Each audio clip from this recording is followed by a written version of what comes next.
சந்தோஷம் இருக்காது. அப்படி எல்லாமே சுமைகள் தான். வாகனத்துல போய்கிட்டு இருப்போம், அடிக்கடி வாகனம் பழுதாகும், அதுவும் ஒரு சுமை தான். அப்ப அதுல ஏதோ ஒரு சின்ன ஒரு குறைபாடு உங்களுக்கு இருக்குன்னு அர்த்தம்.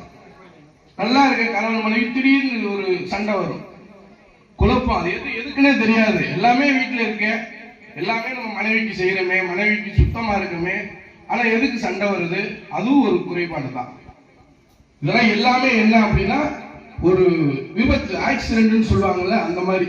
அந்த ஆக்சிடென்ட்டுக்கு நிவர்த்தி நிவாரணம் கிடைக்கிற ஒரே ஒரு ஸ்தலம்னா இந்த புண்ணிய பூமியாகிய அம்மா நாகம்மனை வந்து நம்ம ஆத்மார்த்தமா வணங்கணும்னா கண்டிப்பா உங்களுக்கு எல்லாமே நிறைவடையும். ஒரு ஆளுக்கு காலையே நல்ல நிகழ்ச்சி நடக்கலாம். இப்ப இங்க இருந்து போறதுக்கு முன்னாடியே நல்லது நடக்கலாம், ஒருத்தவங்களுக்கு 10 நாள் கழிச்சு நடக்கலாம். எல்லாமே அப்படிதான். எல்லா குழந்தையும் பிறந்தோடனே பேசாது, பேசுறோடனே நடக்காது. சரிங்களா?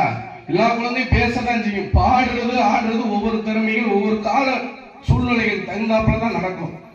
அதே மாதிரிதான் இதுவும் நமக்கு நடக்கும். ஆனா நடக்காதுன்றது இந்த உலகத்துல எதுவுமே கிடையாது. எங்க வேணாலும் நீங்க கேட்டுக்கோங்க, இந்த மண்ணினுடைய மகிமை என்பது நடக்கும் அப்படின்னு மட்டும் அப்பா சொல்றாரு, நான் சொல்றேன், இந்த ஆன்மீக அடியார்கள் எல்லாம் சொல்றாங்கன்றதுக்காக நீங்க வந்து இங்க வணங்க வேண்டாம். உங்களுக்கு